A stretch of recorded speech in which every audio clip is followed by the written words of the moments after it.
اعوذ باللہ من الشیطان الرجیم بسم اللہ الرحمن الرحیم۔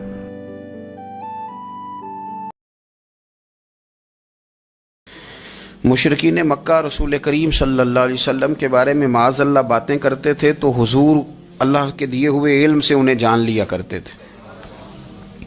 ایک دن وہ باتیں کر رہے تھے تو باتیں کرتے کرتے نا مشرکین مکہ نے عجیب بات کر دی۔ نادان تھے نا، جانتے نہیں تھے، عجیب بات کر دی۔ کہنے لگے آہستہ بولو، کہیں محمد صلی اللہ علیہ وسلم کا رب سن نہ لے۔ آہستہ بولو، اونچی بات نہ کرو، کہیں مصطفیٰ کریم علیہ السلام کا خدا سن نہ لے۔ تو اللہ نے آیت نازل کر دی، فرمایا نادانو وَأَسِرُّوا قَوْلَكُمْ، ابھی جہارو بھی، آہستہ بولو یا اونچا بولو۔ اور شارحین نے مفسرین نے لکھا ہے نہ بھی بولو، آہستہ بولو یا اونچا بولو، یا بے شک تم کوئی بات زبان سے ادا نہ بھی کرو، اِنَّهُ عَلِيمٌ بِذَاتِ الصُّدُورِ، رب تو تمہارے دلوں کے حال جاننے والا ہے، اسے تو پتہ ہے تم نے سینے میں کیا چھپایا ہے، حسد چھپایا ہے کہ رشک چھپایا ہے، عداوت چھپائی ہے کہ محبت چھپائی ہے، اسے تو پتہ ہے، اسے خبر ہے، اس لیے کہ وہ نظر ہی تمہارے دل پہ رکھتا ہے، اسے پتہ ہے تمہارے اندر کیا ہے۔ ہم لوگوں نے نا اپنی سارے معاملات دنیا داروں سے، لوگوں سے، یاروں سے، دوستوں سے وابستہ کر لیے۔ ہمیں تعریف بھی بندوں سے چاہیے، ہمیں اچھے ہونے کا جو ڈگری ہے وہ بھی بندوں سے چاہیے۔ ہم بندے بڑے نیک ہیں، یہ بھی لوگ کہیں تو پھر ہم مطمئن ہیں۔ ہم صحیح راستے پہ چل رہے ہیں، یہ سند بھی بندوں سے چاہیے۔ ہر بات پر اعتماد خلق، ہر وقت لوگوں پر ہی دھیان، لوگوں پر ہی توجہ، لوگوں کے معاملات ہی ڈسکس کرنا، بھئی یہ تو تیرے ذمہ ہی نہیں۔ تجھے تو کہا گیا ہے کہ وَمَن يَتَوَکَّلْ عَلَى اللَّهِ، تو اپنے رب کی ذات پر بھروسہ کر، فَهُوَ حَسْبُهُ، وہ تیرے لیے دنیا میں بھی کافی ہو جائے گا، آخرت میں بھی کافی ہو جائے گا، وہ تیرے لیے کافی ہے تیرا رب رسول۔ تو اللہ رسول کی جانب توجہ کر۔ ہماری ساری معاملات بندوں کے ساتھ مطلب فلانے کو کیا مل رہا ہے، فلانا کدھر جا رہا ہے، فلانے کے پیسوں پہ میرا کتنا حق ہے، فلانا آگے نکل گیا، فلاں پیچھے رہ گیا، فلاں نے محبت سے نہیں دیکھا، فلاں نے یہ کر دیا۔ ساتھ چھوڑیں، یہ تو ہر وقت تو ذکر آپ کو اللہ کا کرنا تھا۔ یا ایھا الذین آمنوا اذکروا اللہ ذکرا کثیرا وسبحوہ بکرۃ واصیلا، یہ جو آپ ہر وقت بندے کر رہے ہیں یہ تو آپ کو حکم ہی نہیں ہے، آپ نے تو ہر وقت اللہ اللہ کرنی تھی۔ تو جو کام کرنے کا تھا وہ چھوڑ دیا، جو نہیں کرنا چاہیے تھا اس پہ بحث شروع کر دی۔ پھر دل کے اندر مد و جزر خراب ہوتے ہیں، قلبی واردات بگڑ جاتی ہے، حسد پیدا ہوتا ہے، انسان کو لالچ پیدا ہوتا ہے، انسان حریص ہو جاتا ہے، انسان لوگوں سے عداوتیں پال لیتا ہے۔ کبھی ایسا کام نہ کرے۔ شہد بڑا میٹھا ہوتا ہے، عرب کے اندر ایک درخت پایا جاتا تھا، ایلوا اس کو کہتے تھے۔ اس طرح ہمارے ہاں نیم نہیں ہوتی، کڑوا ترین اس کا ذائقہ ہوتا ہے، اور آپ کچھ دیر اس کو پانی میں ڈال دیں تو پانی بھی سارا کڑوا ہو جاتا ہے، چونکہ اس کے خمیر میں رب کریم نے کرواہٹ رکھی ہے، اور حکمت ہے، اس کرواہٹ کا بھی اپنی جگہ فائدہ ہے۔ لیکن حضور سید عالم صلی اللہ علیہ وسلم نے ایک مثال بیان فرمائی، اور وہ بڑی سمجھنے کی ہے۔ حضور مثالیں دیتے تھے تو کمال ہو جاتی تھی، بڑے سے بڑا ان پڑھ بندہ بھی اس کی روح تک بات اتر جاتی تھی۔ کریم محبوب علیہ السلام فرمانے لگے کہ اگر ایلوا درخت کے کچھ ٹکڑے شہد میں ڈال دیے جائیں نا تو شہد سے زیادہ میٹھی چیز کوئی نہیں ہوتی۔ تو حضور فرماتے ہیں کہ وہ ایلوا کا درخت جو ہے وہ شہد کو بھی بگاڑ دیتا ہے، اس میں کرواہٹ پیدا کر دیتا ہے، حالانکہ وہ بڑا میٹھا تھا، اپنی جگہ اس کی مٹھاس میں کوئی کسی قسم کی کمی نہیں تھی، لیکن وہ ایلوا کے درخت نے اسے بگاڑ دیا۔ اللہ کے محبوب فرماتے ہیں جس طرح ایلوا کا درخت شہد کو تباہ کر دیتا ہے نا، اس طرح حسد آدمی کے ایمان کو تباہ کر دیتا ہے۔ ایمان بڑی میٹھی چیز ہے، بڑی حسین چیز ہے، لیکن جب حسد آ گیا نا، حسد ہے کیا؟ حسد بندوں سے نہیں ہوتا، یہ سمجھ لیں۔ حسد کا مطلب، حسد کی لغوی تعریف یہ ہے کہ یہ سمجھ لینا کہ یا اللہ اسے نہیں دینا چاہیے تھا، مجھے دینا چاہیے تھا، یہ تعریف ہے۔ تو حسد ہوتا کس سے؟ حسد دراصل بندے پہ نہیں کیا جاتا، حسد کا معنی یہ ہے کہ آپ اللہ کی تقسیم پر اعتراض کر رہے ہیں۔ آپ کا کہنا یہ ہے کہ یا اللہ یہ تقسیم ٹھیک نہیں ہوئی، معاذ اللہ یہ ادھر چلا گیا، یہ تو ادھر آنے والی چیز تھی، تو یہ آپ نے ڈائریکٹ جو مقابلہ شروع کیا معاذ اللہ، یہ تو آپ نے اللہ کی تقسیم کے ساتھ شروع کر دی. تو پھر دل میں بگاڑ آتا ہے، پھر انسان ٹوٹ پھوٹ کا شکار ہوتا ہے، پھر وہ کمزور پڑ جاتا ہے، پھر وہ ایسی باتیں کرتا ہے جو اس کے منصب کے مطابق نہیں ہوتی، کچی بات کرتا ہے، کمزور بات. اللہ بہتر جانتے ہیں کون سی چیز اس نے کہاں رکھنی ہے. رب کی حکمت پر اور اس کی دی ہوئی توفیق پر راضی رہنا ایمان کا تقاضا ہے. لیکن ہمیں تو چاہیے تقسیم اپنی مرضی کی.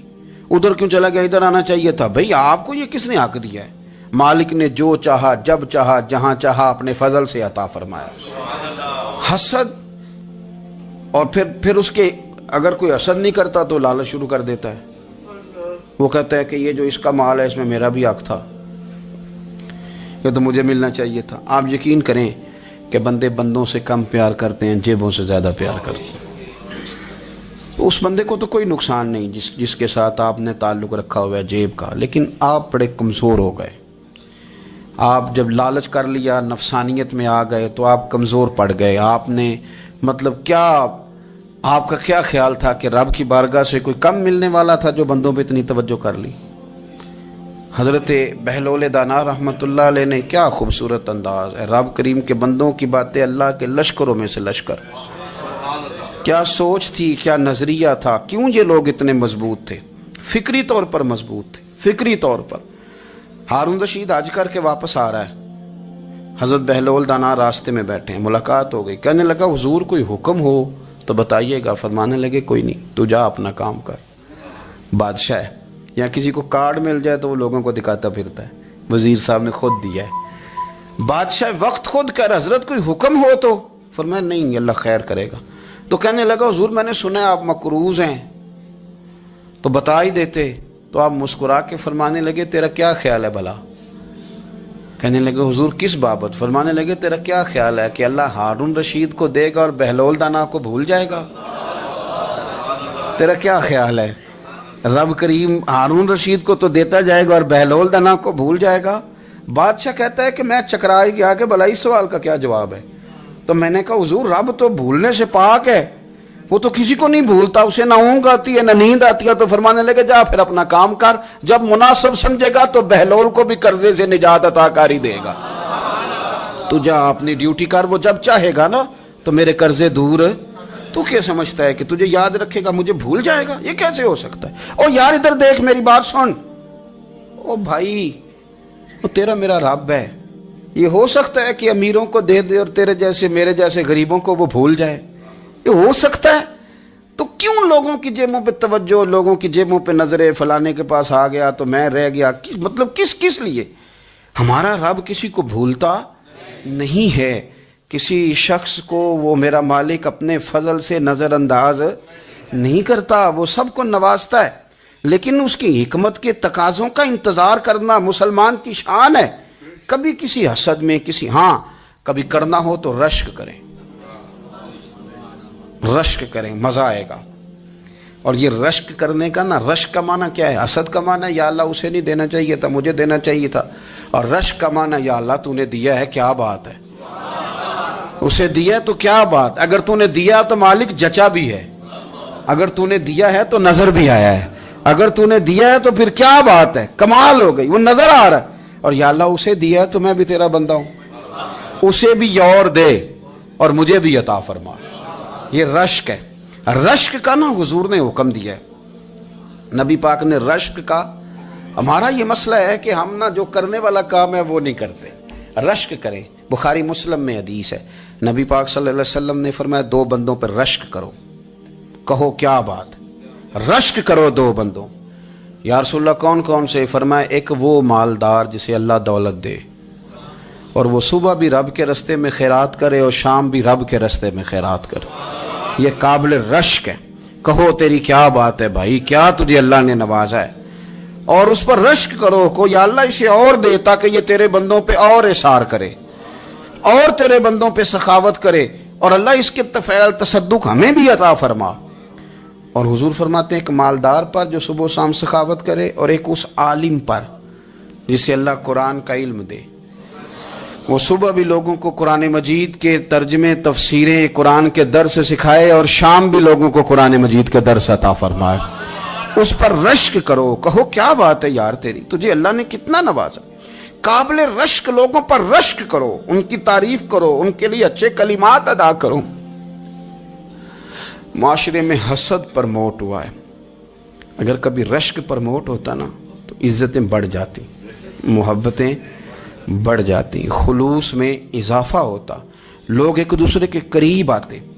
ہم نے کسی فضیلت والے کی فضیلت کو تسلیم کرنے سے انکار کر دیا, ہم نے کسی بڑائی والے کی بڑائی کو تسلیم کرنے سے انکار کر دیا, ہم نے حسد کیا, ہم نے لالچ کیا, ہم حریص ہوئے. اس کا نقصان یہ ہوا کہ لوگ ایک دوسرے کے پاس رہتے ہوئے پاس نہیں رہتے, ایک دوسرے کے ساتھ وقت گزار رہے ہوتے ہیں لیکن ان کے بارے میں رویے ان کے سخت ہوتے ہیں, لب و لہجہ تلخ ہوتا ہے. جب وہ کسی کے بارے میں بے لاگ تبصرہ پوچھا جائے تو غلط باتیں کر, رشک کریں. دیکھیں نا حضرت ابو بکر صدیق رضی اللہ, حضرت عمر فاروق رضی اللہ, ساری زندگی دوڑ لگی رہی. حضرت عمر کہتے ہیں میں نے ساری زندگی دوڑ لگائی ہے کہ ابو بکر سے آگے گزر جائیں, لیکن یہ دوڑ حسد والی نہیں, یہ رشک والی. فرماتے میرا دل کرتا تھا کہ میں نیکیوں میں ابو بکر سے آگے گزر جاؤں, حضور کے عشق میں ابو بکر سے آگے گزر جاؤں, نبی پاک علیہ السلام کی اولاد کی محبت میں ابو بکر سے آگے گزر جاؤں, میں نہ خیر کے کاموں میں آگے گزروں. کہتے میرا ساری زندگی رشک کا رشتہ رہا. یہ رشتہ شاندار ہے, اس پر عمل کریں, اس پر توجہ کریں, بجائے اس کے کہ یہ کہنا کہ استاد جی کا فلانے سے زیادہ پیار ہے. پیار کی وجوہات تلاش کر, مرشد فلانے پہ نظر رکھتے ہیں تو میرے بھائی وہ نوٹوں کی وجہ سے نظر نہیں رکھتے, تو وجہ تو تلاش کرنا, وجہ کیا ہے. تو اپنے آپ کو اس طرح کا بنا, تو اس طرح کی کیفیات پیدا کر اپنے اندر. ہم کیا کرتے ہیں کہ رشک کرنے کی بجائے حسد کرتے ہیں. حسد نہیں کریں, اپنے آپ کو سنواریں, وہ رشک کی وجہ سے آپ سنوار سکتے ہیں. نبی پاک علیہ السلام کی پیاری زوجہ ام المومنین سیدہ عائشہ صدیقہ, بڑی شان ہے اس خاتون کی, بڑی عظمت ہے ان راہوں کے صدقے جن رستوں سے سیدہ پاک کی سواریاں گزرا کرتی. کیا درجہ اللہ نے دیا ہے سیدہ عائشہ صدیقہ کو. کہتی ہیں حضور کا وصال میری گود میں ہوا ہے. اور مولا علی شیر خدا فرماتے ہیں میں نے حضور کو سب سے زیادہ عائشہ صدیقہ سے پیار کرتے ہوئے دیکھا. اور عائشہ صدیقہ رضی اللہ تعالیٰ عنہ فرماتی ہیں میں نے حضور کو سب سے زیادہ فاطمہ الزہرا سے پیار کرتے دیکھا. یہ الگ ماحول ہے ان کا آپس میں. تو حضرت عائشہ صدیقہ اتنا بڑا مقام, لیکن وہ فرماتی ہیں میں نے ساری زندگی سیدہ خدیجۃ الکبریٰ پہ رشک کیا. میں نے کہا کیا بات تھی اس خاتون کی جو وصال کر گئیں, لیکن شاید کو دن خالی جاتا ہو کہ مدینے والے ان کی وفاؤں کا ذکر نہ کرتے, شاید کوئی خالی دن جاتا. کہتی ہے میں نے اتنا قابل رشک ماحول نہیں دیکھا. ایک دن حضور گھر میں گوشت لائے اور مجھ سے فرمایا عائشہ گوشت پکاؤ, تو میں اسے صاف کرنے لگی تو حضور فرمانے لگے شوربہ ذرا زیادہ کرنا. میں نے عرض کی حضور کیا کچھ مہمان آئیں گے گھر میں؟ تو فرمایا نہیں عائشہ, مدینہ منورہ میں نا مجھے پتہ چلا ہے خدیجۃ الکبریٰ کی کچھ سہیلیاں آئی ہیں, تو شوربہ بنا, میں انہیں پہنچاؤں گا, خدیجہ کی سہیلیوں کو شوربہ زیادہ پکا ذرا. تو حضرت عائشہ صدیقہ کہتی ہے میں نے بڑے نرم لب و لہجے میں بڑی بنا سوار کے مسجع مکفہ چن کے جملے بات کی. میں نے عرض کی حضور سنا ہے وہ آپ سے 15 سال عمر میں بڑی تھی, نکاح بھی پہلے ہو چکا تھا, اور بتاتے ہیں لوگ کہ بظاہر کوئی حسن و جمال بھی اس ماحول کا نہیں تھا. حضور اللہ نے آپ کو جوان اور خوبصورت بیویاں دی ہیں, پر میں جب بھی سنتی ہوں جناب خدیجہ کا ذکر ہی سنتی ہوں. میں نے رشک کے انداز میں کہا. کہتی میں بات کہہ کے خاموش ہو گئی, اور جب میں نے نظر اٹھا کے دیکھا تو حضور کی آنکھوں میں آنسو. نبی پاک صلی اللہ علیہ وسلم کا یہ انداز دیکھا تو میں نے کہا حضور میں رب رسول کی بارگاہ میں توبہ کرتے ہیں, اب تو رو دیے. تو حضور فرمانے لگے عائشہ یہاں جو بھی آیا ہے نا وہ سکھوں اور آسانیوں کے دنوں میں آیا ہے, اور خدیجہ میری ان دنوں کی ساتھی تھی جو میرے تکلیف کے دن تھے, میری آزمائشوں کی, میری پریشانیوں کی میری ساتھی تھی. جب لوگ مجھے تکلیف دیتے تھے میں گھر جاتا تھا تو مجھے کہتی تھی حضور آپ تو صلہ رحمی کرتے ہیں, غریبوں کا بوجھ اٹھاتے ہیں, آپ تو لوگوں کے ساتھ محبت سے پیش آتے ہیں, حضور آپ پریشان نہ ہو, آپ کا رب آپ کو ہمیشہ عزتیں ہی عطا فرمائے گا. فرمایا وہ میری تکلیفوں کی اسے کیسے, میرے بھائی رشک کیا لوگوں نے ایک دوسرے پر, حسد نہیں کیا. ہم تو نا جی اپنی مرضی کے فیصلے کرتے کرتے پیچھے رہ گئے. ہم نے لوگوں کو پیچھے کرنے کا سوچا تھا لیکن ہم سب سے پیچھے رہ گئے. ہم نے سیاست اور سازش کی تھی کہ کچھ لوگوں کے دلوں پہ پیر رکھ کے میں اپنا قد اونچا کروں گا, کچھ کے سینوں پہ پیر رکھ کے, لیکن ایسا نہیں ہوتا. یہ ہوتا نہیں. آپ کسی کی جگہ نہیں لے سکتے اس لیے کہ رب نے سب کی جگہ اپنی اپنی بنائی ہوئی, سب کی جگہ. ہاں ایسا ضرور ہوتا ہے کہ کئی دفعہ نا ہم اپنے مقام کو گرا لیتے ہیں. وہ کسی نے کہا تھا کہ ایسا نہیں کہ تیری جگہ کوئی اور آ گیا, لیکن تیرا مقام بھی اب تیرا نہیں رہا. ہوتا یہ ہے کہ ہم نہ گرا لیتے ہیں اپنے آپ کو. اگر ہم رشک کا ماحول پیدا کریں, رشک کا, اور ہم کہیں کہ کیا بات ہے, میں بھی سفر کروں گا, اس جانب جاؤں گا, بجائے یہ کہنا کہ فلاں آدمی بڑا آگے نکل گیا ہے, یہ کر کے نکل گیا ہے, وہ کر کے نکل گیا ہے, یہ کہنا کہ یار میں بھی رب کریم کی اس مدد کو تلاش کرتا ہوں جس کی برکت سے اللہ نے اس پر فضل فرمایا ہے. امام غزالی فرماتے ہیں 3 لوگوں میں حسد زیادہ ہوتا ہے, بغض زیادہ پیدا کر لیتے ہیں. اب چونکہ مضمون ہے تو ساری بات کھل کے ہی کرنی پڑے گی نا. فرماتے ہیں 3 لوگوں میں حسد, بڑے عہدے والوں میں حسد زیادہ ہوتا ہے. یعنی صوبائی وزیر کہتا ہے کہ حق میرا ویسے وفاقی وزیر کا تھا, اور وفاقی وزیر کہتا ہے کہ جتنا میرا تجربہ ہے نا, مجھے بنایا وزیر اعظم ہی جاتا تو بات ٹھیک تھی. حسد زیادہ, بڑے عہدے والوں میں حسد. اور امام غزالی فرماتے ہیں مالداروں میں حسد زیادہ ہوتا ہے. غریب نے غریب سے کیا جلنا ہے, جلنے کو شے ہی کوئی نہیں, کس سے جلیں گے. تو غریب تو بیچارہ 4 روٹیاں ہوتی ہیں تو کہتا ہے چلو ٹھیک ہے آ جاؤ, دونوں مل کے بیٹھ جاتے ہیں. غریبوں کے دوست بھی غریب. امیر حسد کرتے ہیں, وہ سودے پہ سودا کرتے ہیں, وہ ایک دوسرے کی کمزوریاں بیان کرتے ہیں. میں نے گاہکوں کو نفع لیتے دیکھا ہے, فلانے سے مال لیتے تھے جی, اس نے بڑا تنگ کیا, تو کہتا ہے اسی طرح کا تو مجھ سے خریدا کر. لوگ استعمال کر جاتے ہیں. وجہ بیچ میں کیا ہوتی ہے؟ حسد, عداوت, خرابی ہوتی. اور تیسری بات امام غزالی نے شاید میرے لیے کہی ہے. امام غزالی فرماتے ہیں علماء میں حسد بڑا ہوتا ہے, عہدیداروں میں, مالداروں میں, اور علم والے لوگوں میں. وہ بھی اللہ کی تقسیم پر راضی نہیں ہوتے, چونکہ وہ سمجھتے ہیں مجھے یہ لفظ آتے ہیں, میری قابلیت زیادہ ہے, میں زیادہ پڑھا لکھا ہوں, تو یہ منصب بھی میرا تھا, یہ کام بھی میرا تھا, یہ بھی میرے پاس ہونی چاہیے. ایسا نہیں ہوتا, یہ تو رب کریم کی عطا ہے. میں کئی دفعہ کہہ چکا ہوں کہ کام لینے پہ آئے تو میرے جیسے بیکار آدمی سے کام لے لے, یہ اس کی عطا ہے. اب ہمیں کرنا کیا ہے؟ ہمیں اس کی تقسیم پر راضی رہنا ہے, اس کی تقسیم پر قربان جائیں. رسول پاک علیہ السلام سے صحابی نے پوچھا حضور عزت کیا ہے؟ فرمایا جو رب نے تجھے دیا اس پہ راضی ہو جا, اللہ عزت عطا کر دے گا. قناعت کر, جو اللہ نے تجھے دیا اس پر قناعت کر, اللہ تجھے عزت دے دے گا. حضور ذلت کیا ہے؟ فرمایا لوگوں سے لالچ نہ رکھنا, تو ذلیل ہو جائے گا. لالچ نہ کر. تیزی کے ساتھ پرموٹ ہوتی ہیں چیزیں, ہمیں سازش کرنی آتی ہے. ہمارا خیال ہوتا ہے کہ میں نے دوسروں کے پیسوں پہ کاروبار کرنا ہے. ہمارا خیال ہوتا ہے کہ پالٹی ڈال کے روٹی کھانی ہے. ہمارا خیال ہوتا ہے کہ کسی بندے کو کس طرح استعمال کرنا ہے. یاد رکھ لینا, کبھی بات نہ بھولنا, جو لوگوں کو استعمال کرنا چاہتا ہے وہ ساری زندگی استعمال ہوتا رہتا ہے. جو کسی شخص کو کسی مقام پر رسوا کرنا چاہتا ہے اپنی عزت بچا نہیں پاتا. جو آدمی لوگوں کو حقیر جانتا ہے اللہ اسے کبھی عزتیں عطا نہیں کرتا, وہ گڑھوں کے اندر گرتا چلا جاتا ہے. یاد رکھیں جو عزتیں دینی شروع کر دے رب اسے باعزت بنا دیتا ہے. جو پیار کرنا شروع کر دے معاشرے میں لوگ اس سے پیار کرنے لگ جاتے.